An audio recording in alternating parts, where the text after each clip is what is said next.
Anim mapatay matapos mahulog sa bangin ang isang dump truck sa Labrador, Pangasinan.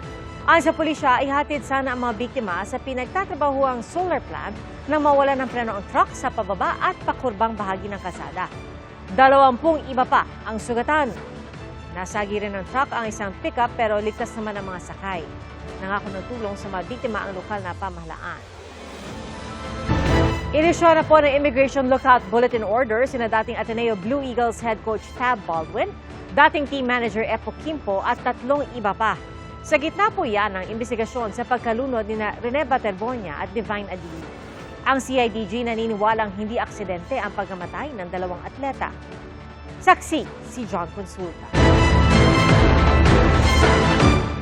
As far as CIDG is concerned, hindi ito aksidente. Right now, ma'am? No, it's not.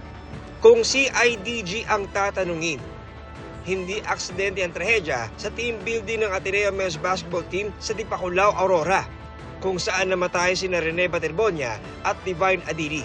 Lumabas sa investigasyon na halos lahat ng player ay nasa dagat, nasa 700 metro ang layo mula sa resort.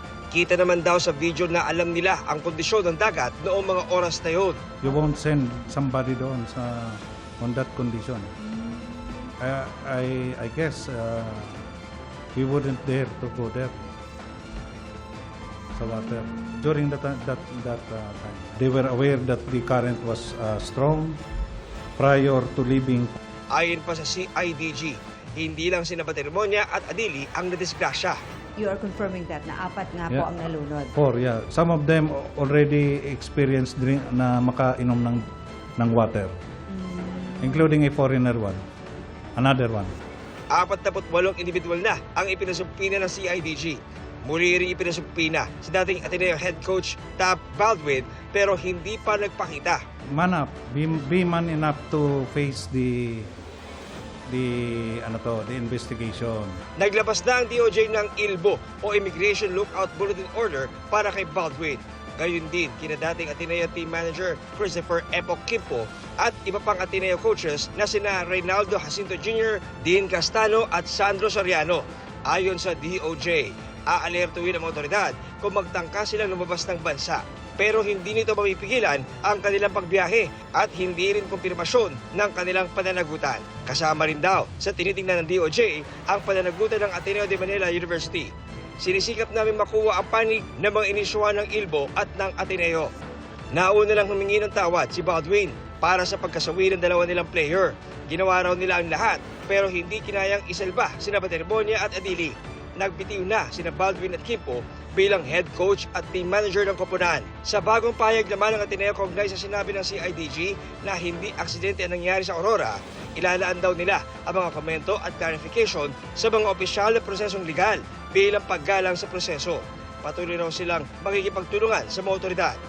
Sa NBI, dumating ang 11 basketball player ng Ateneo kasama ang kanilang abogado at kaanak. Hindi na nagdetalye sa media ng mga ibinahagi nila sa NBI. Tiniyak naman ni NBI Director Melvin Matibag na isa ring Atenista na magiging patas at professional ang kanilang investigasyon. Inaasahan din ng NBI na haharap na rin si Coach Baldwin ngayong Biyernes para magbigay ng salaysay. Ang commitment ng NBI, we will not leave anything unturned. Sa kwento ng mga Ateneo player na sina Sam Reyes at Kiefer Alas sa podcast ng Let's Talk with Pia Ontiveros, nakapila raw ang buong team sa bababaw na bahagi ng dagat bago nangyari ang trahedya. Sinusundan daw nila ang galaw ng kanilang coach pero wala pang 1 minuto ay humampas na ang mga along mas mataas sa kanila. Parang all of us were panicking na po and we didn't know what to do. Kumbaga po parang nag-scatter po kami in the water. Doon na po ako na parang napaisip na hindi na ata ako makakalabas dito. Because I really don't know how to swim po. Parang nag-give up na po ako nun. I was like, gonna accept na mawala na po ako. Then, after more seconds went by, I felt my feet touch the sand. I was like, there's like a glimpse of hope talaga. So I jumped po and gasped for air. Si EJ Kapihian nila ang nakita nilang sumagip ng mga tao noon. unang natagpuan sa matrimonyo kaysa kay Adili. Sa isang punto, sinipr pa ang dalawang player. Kinumpirma rin ni Alas ang nabanggit sa isang report na pinatigil ito ng responder.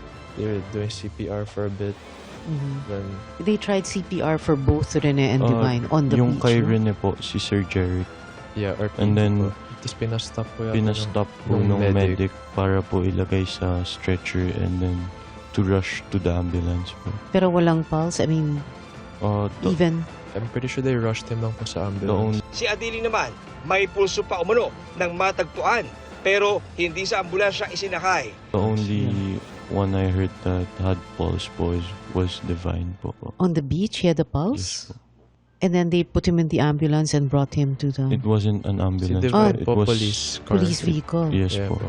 Ayon sa dalawa, hindi masasabing initiation rites ang ginawa nilang aktibidad. Wala rin daw pabigat o weights na ginamit. Pero palagay nila, may pagkukulang para matiyak ang kanilang kaligtasan. For me po, because when I was almost drowning po, I was just alone. So, for me, parang kulang po yung safety. Naglabas din sila ng saloobin tungkol sa mga kritisismo ng publiko. Sobrang sakit po kasi na parang nabuhay nga po kami pero parang pinapatay po kami. I feel guilt lang po kasi Guilt? Why? Rene was beside me and parang I felt na I could have done more na para di siya malunod. So, it was eating me alive na It's like going through 2 deaths po. Na Ako, si John Consulta, ang inyong saksi. Sinabi po ngayon ni House Majority Leader Sandro Marcos na hindi na dapat pansinin ang mga akusasyon na nagpakilalang bodyguard ni dating Congressman Zaldico. Kasunod po yan ng pagdawit sa presidential son na dating bodyguard na kabilang siya sa tumanggap umano ng maletang may lamang pera. Ang kay Congressman Marcos, mas mainam na ituloy na lang ang trabaho at tutukan ng mas mahalagang bagay. We don't dignify the testimonies of those fake Marines. Actually, bodyguard na lang ang tawag natin sa kanila. It's all BS. Nagbigay po na pahayag ang Manila Doctors Hospital kaugnay sa reklamong wala umanong nakuhang PhilHealth benefits ang isang namatay na pasyente dahil wala pang 24 oras sa ospital. Ay po sa ospital habang naroon ang pasyente, naibigay sa kanya ang agarang atensyon at medical intervention alinsunod sa kanilang mga panuntunan. Pinaliwanag din daw nilang maigi sa pamilya ang mga maaaring idulot ng karagdagang medical at surgical intervention sa pasyente. Nagpasya raw ang pamilya na huwag nang ipagpatuloy ang mga ito. Pinalakay rin daw ng kinatawan ng ospital at ng PhilHealth employee ang mga panuntunang sinusunod kaugnay sa PhilHealth benefits ng pasyente.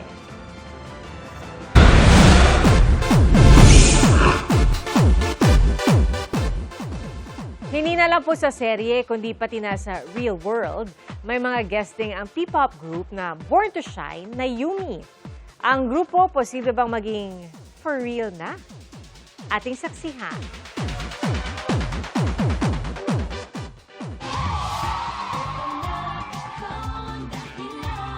Meet Yumi, ang fictional P-pop group na nabuo sa GMA Afternoon Prime series na Born to Shine. You and me, we are Yumi!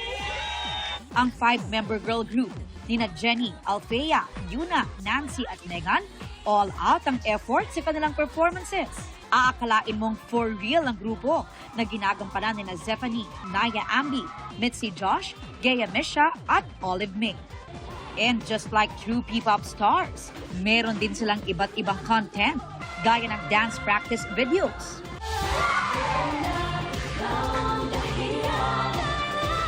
At studio performance. Kapansin-pansin na rin ang talento ng Yumi sa kanilang real-life guestings, gaya sa TikTok Lock at All Out Sundays. At dahil nga patuloy ang pagsikat ng Yumi sa labas ng series, na manifest ng girls ang kanilang real-to-real moment nang natuloy na rin ang kanilang first ever guesting sa isang local event. Hiling tuloy ng fans going for real na talaga ang P-pop group. Ano kaya ang say nila riyan? I think it's a big dream for us na baka matotoo talaga, and kung mabibigyan ng chance, why not? Parang gusto po talaga namin maging Yumi in real life. Ako, si Aubrey Carampel, ang inyong saksi.